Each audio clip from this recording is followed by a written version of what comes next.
Pour ne rater aucune de nos vidéos, n'oubliez pas de vous abonner et d'activer la cloche. Salut à toutes et à tous, vous regardez le Média, la chaîne d'infos et de lutte sociale sur le canal 165 de la Freebox, sur notre chaîne YouTube, sur l'application TV et mobile Molotov ou sur notre site internet lemediatv.fr. Vous regardez un nouvel épisode de l'émission Du côté de chez Sam avec Chris, dit Politico Boy, journaliste et ingénieur, co-auteur des Illusions perdues de l'Amérique démocrate et animateur du newsletter sur Substack, politicoboy.substack.com. Du côté de chez Sam revient 2 fois par mois sur l'actualité aux États-Unis, mais également sur la façon dont les États-Unis regardent l'actualité dans le monde. Aujourd'hui, on parlera bien entendu de la victoire sans appel de Donald Trump face à Kamala Harris. On va essayer de faire l'anatomie d'une chute ou d'une résurrection politique selon la perspective qu'on l'on a. Noir, blanc ou hispanique, homme ou femme, jeunes ou vieux, riches ou pauvres, quelles sont les forces sociales qui ont permis à Donald Trump de prendre le dessus sur Kamala Harris? Pourquoi les swing states, les États pivots, ceux qui peuvent faire basculer d'un bord à un autre, ont été majoritairement votés républicains? Et où en est-on du God factor, du facteur religieux, catholique, musulman, juif ou évangélique? Quelles communautés ont changé la donne? Chris a potassé les enquêtes en sortie des urnes et les résultats détaillés pour livrer une première autopsie. Il nous l'explique.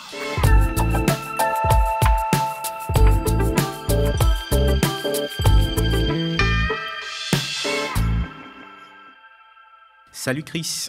Bonjour à tous. Alors pour commencer, peux-tu nous dire ton ressenti? Es-tu choqué par le résultat de cette élection? Les sondages se sont-ils encore trompés? C'est sûr qu'il y a un côté un peu choquant de voir Trump revenir à la Maison-Blanche quand on pense qu'il y a 4 ans, en gros, il était à la tête d'une émeute qui a ravagé le Capitole, et quand on a vu ces images défiler en direct à la télévision, c'était difficile de penser qu'il avait encore un avenir politique derrière lui, sachant qu'il avait refusé d'appeler ses militants à se retirer du Capitole. Il les avait même un peu encouragés avec des tweets au départ. Donc son rôle dans ça est clair. Et le fait que malgré ça, et les affaires judiciaires, etc., il soit de nouveau au pouvoir, ça c'est quand même assez choquant. Mais en même temps, quand on connaît un peu l'Amérique, les difficultés sociales qui traversent le pays, et puis ce ressentiment de beaucoup d'Américains envers la classe politique, eh bien du coup c'est moins choquant en fait. Et c'est vrai que par exemple, quand moi je voyais les images du Capitole se faire attaquer, eh bien, à la fois, il y avait le côté assez dramatique, et en particulier, on s'inquiète pour les gens qui sont à l'intérieur. Et en même temps, j'avais un peu ce sentiment, oui, c'est évident, quoi. Il y a tellement de colère contre le système, et en particulier la classe politique, que c'est pas forcément des images qui ont choqué autant d'Américains qu'on peut l'imaginer en fait. Et donc les sondages montraient que l'élection allait être serrée, et en fait ils se sont pas vraiment trompés, puisque en gros le résultat va être dans les marges d'erreur des sondages, ce qui est un peu particulièrement difficile pour les démocrates et les gens qui espéraient que Harris gagne. C'est que dans chaque État pivot, les sondages donnaient entre 1-2 points d'avance pour Trump ou 1 ou 2 points d'avance pour Harris, et c'est à chaque fois du côté de Trump qu'ils ont basculé. Et pareil pour le vote populaire, où la marge d'erreur c'est plus ou moins 2 points en gros, et donc Trump va sûrement finir avec 2 points de plus que Harris, ou entre 1 et 2 points. Donc les sondages avaient raison, mais ils avaient, avec une légère marge en faveur de Trump, à chaque fois ça aurait pu tomber de l'autre côté, et c'est Harris qui aurait gagné. Et c'est ça qui est difficile à vivre pour beaucoup de personnes. Et peut-on parler de vague rouge trumpiste, de raz-de-marée alors? Eh ben, dans un sens, oui, parce que Trump a gagné, donc il y avait 7 États qui étaient les États clés qui étaient disputés, et il a gagné dans les 7. Il n'y avait pas besoin de gagner dans les 7. En gros, il y avait besoin de 3 États pour gagner, mais il a gagné les 7. Donc déjà, ça c'est assez clair, et on ne peut pas se dire « Ah, mais il aurait suffi que 10 000 personnes ici votent », ou il n'y a pas vraiment d'excuses, quoi. C'est vraiment à travers toute la carte des États-Unis. Ensuite, si on regarde sa progression du vote par rapport à 2020, dans 48 États sur 50, il accroît sa marge. Je ne parle pas des électeurs en millions, hein, mais en pourcentage, il accroît son écart ou diminue son retard sur Biden, par rapport à Biden. Donc, par exemple, à New York, il y avait un écart de 25 points entre lui et Biden de mémoire dans l'État de New York, et là, il n'y en a plus que 15. Alors, il faudra vérifier les chiffres, mais c'est de cette ampleur-là. C'est une division par 2 parfois.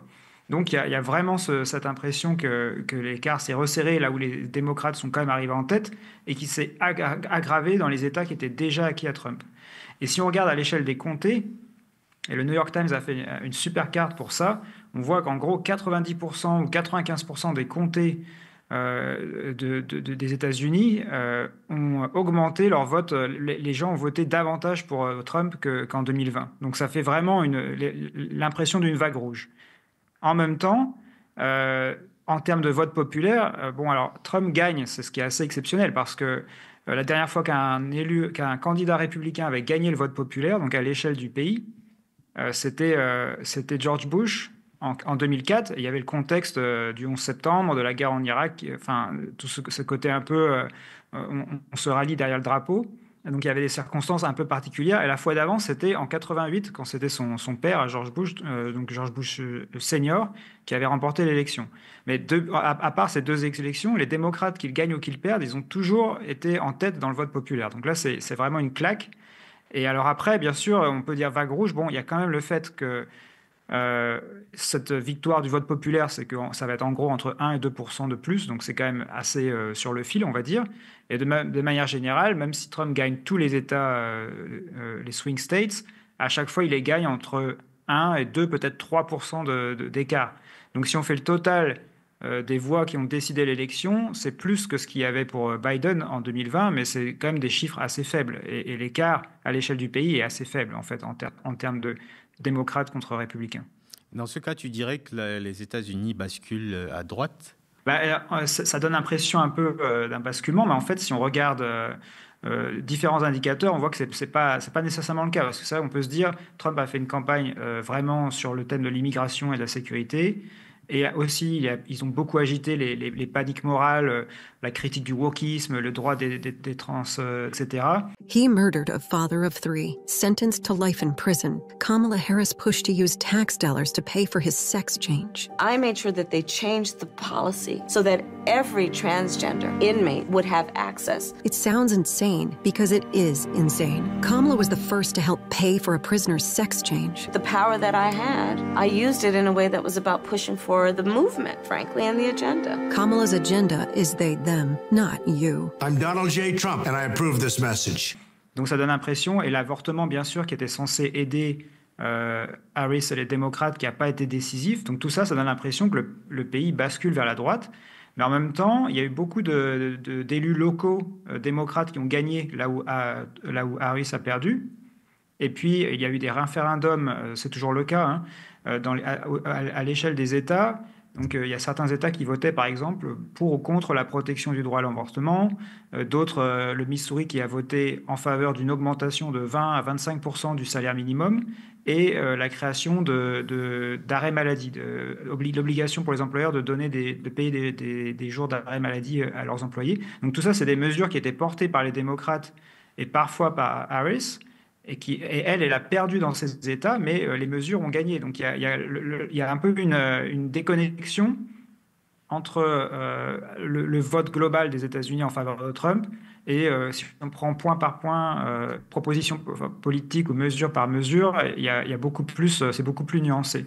Mais par contre, ce qu'il faut garder en tête aussi, c'est que Trump n'a pas seulement gagné la présidentielle, mais les républicains vont être majoritaires au Sénat, donc soit 53 ou 54 sièges sur 100.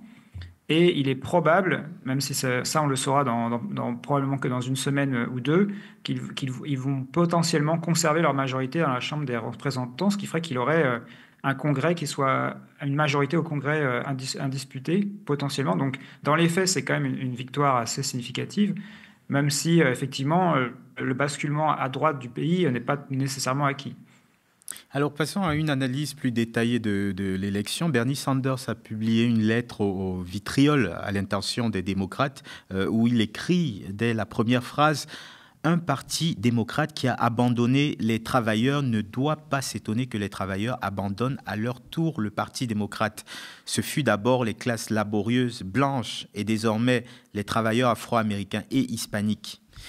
Est-ce qu'il a raison, Bernie Sanders? Est-ce qu'on vient d'assister à un vote de classe?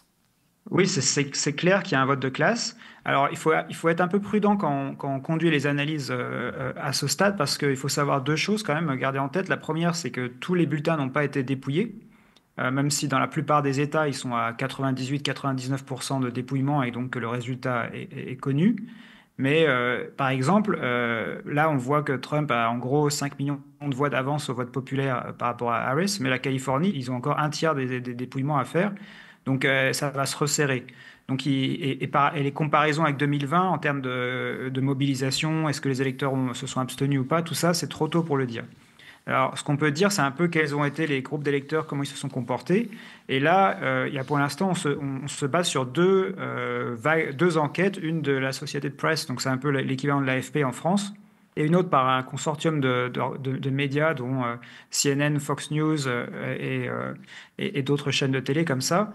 Et les deux enquêtes ont été réalisées en sortie des urnes. Donc, ils ont interrogé des électeurs pour faire un large panel, donc environ 20 000 personnes. Donc, c'est beaucoup plus large qu'un sondage classique. Mais ça reste un sondage. Donc, il faut quand même être un peu prudent sur ça. Et dans 2-3 mois, il y aura une enquête beaucoup plus large qui interrogera plusieurs centaines de milliers d'Américains qui va sortir, ce qu'ils font chaque année. Donc là, on aura une vision beaucoup plus fine du scrutin. Mais avec ce qu'on sait maintenant, on voit que Trump, c'est vraiment le gros marqueur de cette élection. Il a refait une grosse partie du retard qu'il avait sur Biden et sur Clinton, et de manière générale que les républicains ont sur les démocrates, auprès des classes les plus pauvres, donc ceux qui gagnent moins de 30 000 $ par an. Et ensuite, il a été majoritaire, et ça c'est vraiment assez exceptionnel, il est majoritaire chez les personnes qui gagnent moins de 50 000 et moins de 100 000 $ par an. Donc, sachant que le salaire médian aux États-Unis, c'est autour de 65 000. Donc, il est majoritaire chez les classes populaires. On voit aussi qu'il progresse. Il était déjà majoritaire chez les personnes qui n'ont pas de diplôme universitaire. Et Harris, elle, qui était avant, Biden était minoritaire chez les très riches, chez les gens qui gagnent plus de 100 000 et surtout les gens qui gagnent plus de 200 000 par an. Et là, Harris, elle est majoritaire dans ces couches sociales. Donc, il y a vraiment un transfert complet entre... D'un coup, c'est les classes populaires, les travailleurs, les classes modestes qui ont voté majoritairement pour Trump, et de l'autre, les classes aisées qui ont plus voté pour Harris. Ça, c'est vraiment un changement de paradigme important.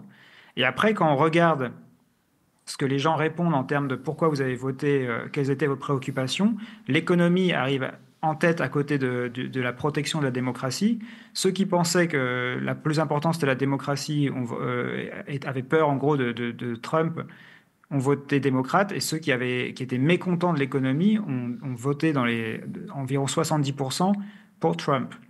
Et quand on regarde aussi qui est-ce qui dit le taux de réponse des gens qui ont été interrogés sur est-ce que votre condition matérielle s'est améliorée ou détériorée ces 4 dernières années, ceux qui ont répondu qu'elle s'est détériorée, donc c'est en gros 2 électeurs sur 3, ont voté à 80% pour Trump.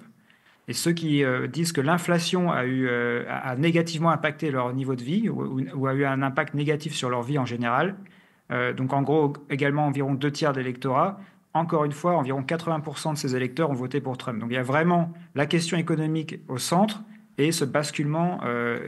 Et donc ça valide complètement ce que dit Bernie Sanders.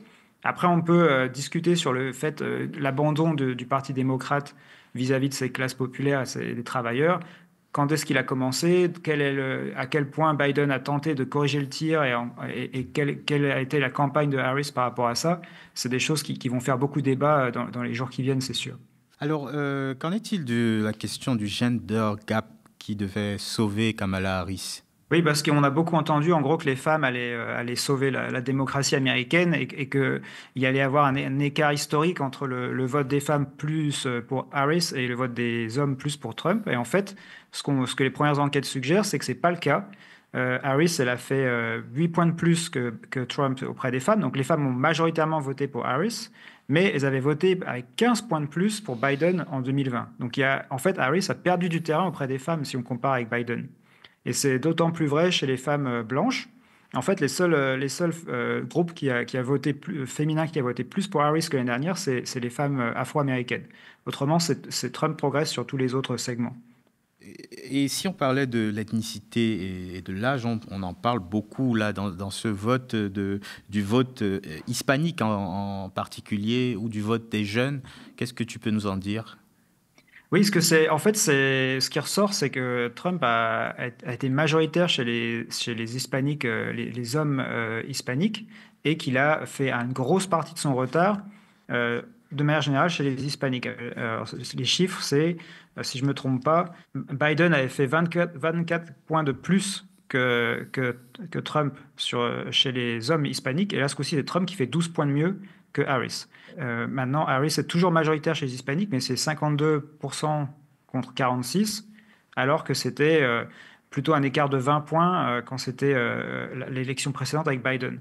Donc ça montre encore une fois un gros transfert et un gros changement de paradigme, parce qu'en fait, il faut voir que les démocrates, ils avaient un peu parié, et c'était le consensus pendant très longtemps, depuis les années 2000 en gros, que le Parti républicain étant associé au racisme, etc., et anti-immigration, il rebutait le vote des Afro-Américains pour des raisons historiques liées à la ségrégation, etc., mais aussi le vote des Hispaniques et des minorités ethniques, des Asiatiques et ainsi de suite.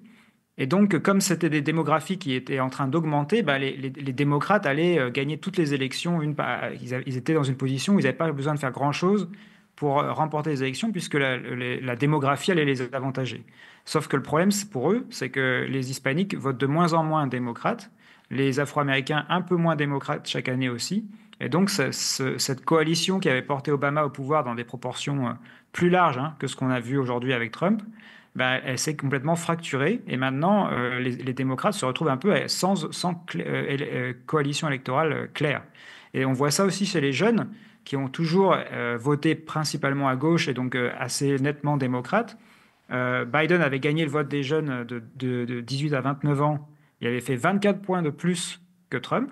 Et là, Harris fait seulement 11 points de plus. Donc il y a aussi un gros déficit au niveau des jeunes pour les démocrates. Ce n'est pas encore une inversion complète, mais c'est un mouvement très inquiétant qui fait qu'ils n'ont plus vraiment de bloc électoral clairement identifié. Et est-ce que la religion est un facteur? Peux-tu nous dire quel a été l'impact, par exemple, de Gaza sur le vote juif et musulman? Oui, donc il y a plusieurs questions là, parce que déjà, il faut voir que les hispaniques, ce n'est pas un seul bloc central. Par exemple, les hispaniques de Floride, c'est beaucoup d'immigrants cubains qui donc sont plutôt hostiles au Parti démocrate. Alors que au Texas et surtout en Californie, c'est des populations hispaniques qui sont beaucoup plus historiquement favorables au Parti démocrate, qui viennent d'autres pays d'Amérique latine. Et donc pendant longtemps, c'était un électorat relativement acquis au Parti démocrate, comme on l'a dit.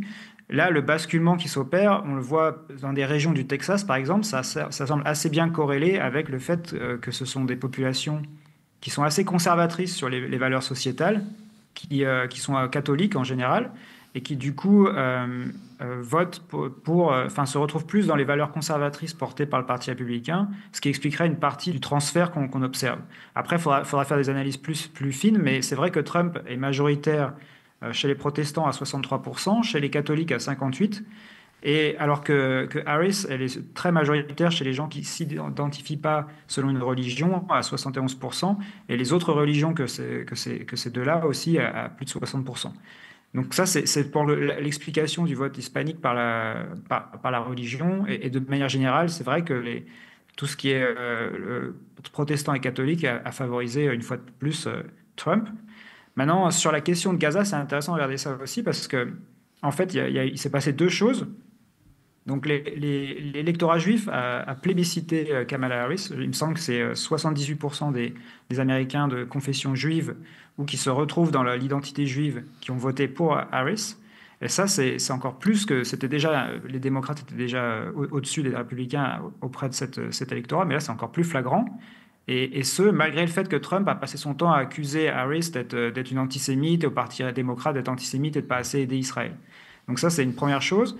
Et en même temps, ce qui s'est passé, c'est qu'il y a un fort électorat musulman et arabe, en particulier au Michigan et au Wisconsin, donc qui étaient 2 États clés disputés. Et ceux-là ont abandonné complètement le Parti démocrate, un peu pour les punir de leur soutien au génocide à Gaza et à la politique israélienne. Et ça a peut-être coûté, il faudra voir si les chiffres sont suffisamment élevés, mais il est possible que ça ait coûté le Michigan à Kamala Harris. Est-ce qu'on a des pistes pour expliquer le backlash? En France, beaucoup s'étonnent du vote de classe de Donald Trump, alors que l'économie se porte mieux que chez nous. Et Biden a mené une politique bien plus à gauche que Obama et Clinton, avec un discours aux accents parfois populistes et un soutien actif aux syndicats. Qu'est-ce que tu peux nous en dire? Le vote des syndicats, par exemple, c'est intéressant parce que Harris a eu plus de mal que les démocrates historiquement à obtenir le soutien, parce qu'il faut savoir qu'aux États-Unis, beaucoup d'organisations, que ce soit des titres de presse ou des syndicats, etc., donnent ce qu'ils appellent leur endorsement, donc c'est leur soutien officiel à un candidat. Et historiquement, les syndicats ouvriers ont soutenu le Parti démocrate. Et cette année, plus que d'habitude, on a vu que certains syndicats ont refusé de prendre position, malgré le fait d'ailleurs que l'administration Biden, par exemple, ait aidé à préserver des avantages du syndicat des routiers, par exemple, et des livreurs, et donc ce qu'on appelle les Teamsters. Et ce syndicat, par exemple, a refusé de prendre position. Donc il y avait cette perception que les démocrates perdaient aussi le vote des syndicats. Et il faut savoir qu'aux États-Unis, le taux de syndicalisation est quand même un peu plus élevé qu'en France, surtout dans le secteur privé, puisqu'en fait, pour bénéficier des avantages de la protection qu'offrent les syndicats, il faut être membre du syndicat. Donc paradoxalement, les syndicats américains sont plus puissants que les syndicats français en général. Et donc, il y a quand même à peu près 10% des foyers américains qui ont un des deux, voire les deux adultes qui sont syndiqués. Et dans ces foyers, Harris a fait mieux que Trump. Donc, elle a fait mieux que ce qu'on pensait, et je crois qu'elle est à 58%. Donc, ce n'est pas une victoire flagrante, mais ça un peu ça contrebalance un peu le narratif du fait que les démocrates aient complètement perdu pied avec les ouvriers et la classe des travailleurs. Mais ça peut s'expliquer d'abord parce que c'est des électeurs beaucoup plus politisés et qui ont été... les syndicats ont fait un gros travail pour les mobiliser et les convaincre de voter démocrate, les directions syndicales et l'encadrement. Et puis, c'est aussi des gens qui, parce qu'ils sont syndiqués, ont quand même des avantages assez importants par rapport à la moyenne des travailleurs américains. Donc, du coup, ils sont un peu moins impactés par la situation économique qui s'est beaucoup dégradée. Donc ça peut expliquer cette particularité du vote des Américains syndiqués. Ensuite, on a l'impression en France, parce que le taux de croissance aux États-Unis est élevé, qu'ils ont rebondi très vite de la crise Covid, que du coup, c'est plutôt un modèle à suivre et qu'ils ne sont pas à plaindre, quoi. Mais en fait, il faut dire qu'ils partaient de très bas et que les améliorations qui ont eu lieu n'ont pas vraiment touché le quotidien des Américains. La croissance, c'est un peu d'abord, il faudra aller dans les détails, mais il y a les chiffres de la croissance et puis le pouvoir d'achat moyen, le revenu moyen, ils sont assez décorrélés en fait.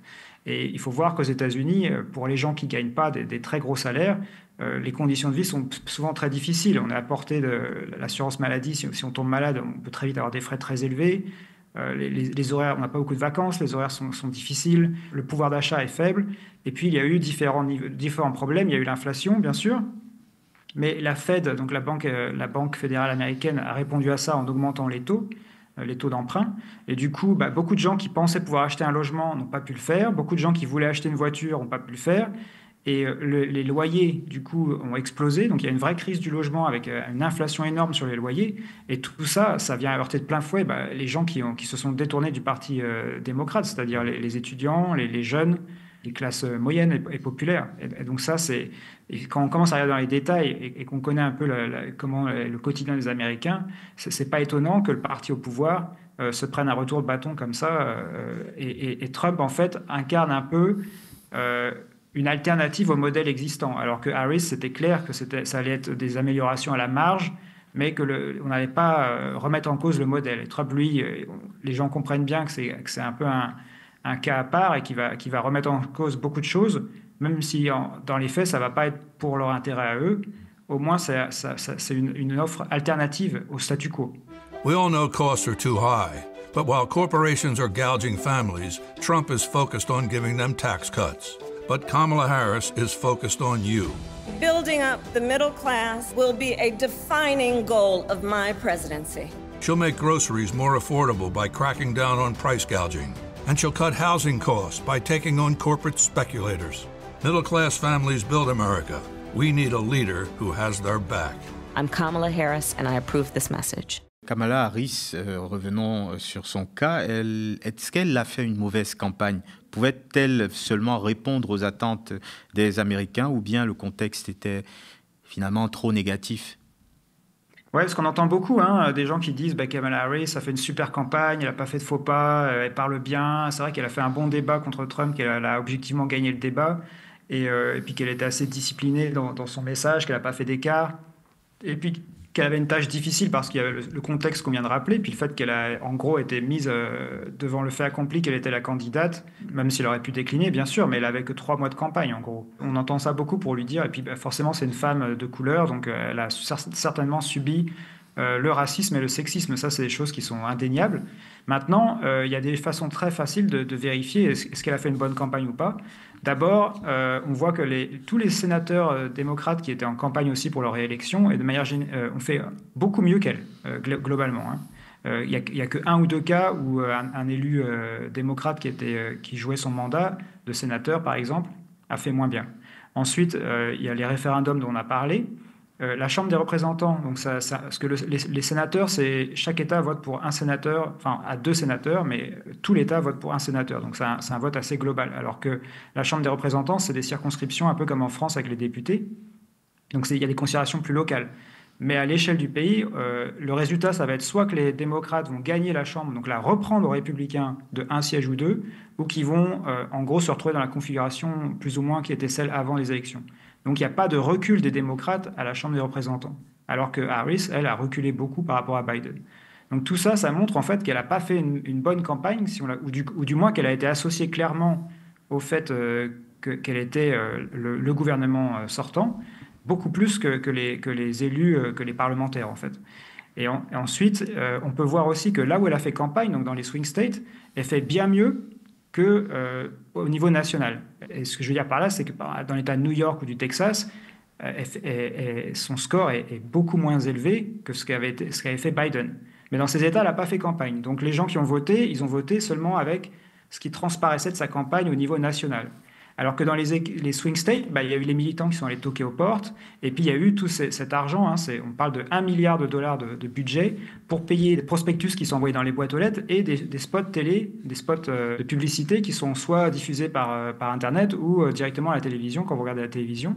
Et ça, le message qui était contenu dans tous ces éléments de campagne était assez différent du message général de Harris. Parce que Harris, elle a en gros, son message c'était il faut sauver la démocratie. Et elle a mis en avant ces 2 porte-paroles principaux, entre guillemets, de la campagne. C'était une ancienne républicaine, la fille de Dick Cheney, donc l'architecte de la guerre en Irak et de la torture. Donc ça, c'était devenu sa porte-parole pour essayer de gagner les électeurs républicains modérés. Et puis un milliardaire, Mark Cuban, qui était l'ancien propriétaire des Dallas Mavericks, pour ceux qui suivent un peu la NBA, et donc qui est aussi un peu cet essentiel le Trump démocrate, quoi. Mais du coup qui était très pro-business, et donc qui était aussi là pour séduire les républicains modérés. Et ça a complètement raté, puisqu'en fait Harris a fait aussi 95% des gens qui se disent républicains ont voté pour Trump, ce qui est exactement le même score qu'en 2020. Donc il n'y a eu aucun gain auprès des républicains. Par contre, dans les États, justement, le message qui était envoyé par les militants et donc ces groupes qui font et toutes les publicités dont on a parlé, c'était un message beaucoup plus populiste, qui a mis l'accent sur le fait que Trump allait baisser les impôts des milliardaires qui payaient sa campagne, que Harris allait mettre en place des mesures sociales, se battre pour les salaires, etc., et le pouvoir d'achat. Donc le message était beaucoup plus proche de la campagne qu'aurait menée Bernie Sanders. Et on voit que ça a plutôt marché, puisqu'elle a beaucoup plus limité la casse, si tu veux, dans ces États qu'au niveau national. Alors, la question que je voulais poser, c'est est-ce que Trump va finalement aider son nouvel électorat populaire? Sur quoi a-t-il axé sa campagne? Et cette élection est-elle une bonne nouvelle du point de vue des classes ouvrières et populaires américaines? Oui, malheureusement, a priori, non. Si on regarde des indicateurs simples, la bourse s'est envolée après l'annonce de la victoire de Trump. Les milliardaires américains les plus riches, je crois que leur fortune a augmenté de 62 milliards en l'espace de quelques heures du fait de cette envolée boursière. Et le patronat se frotte les mains.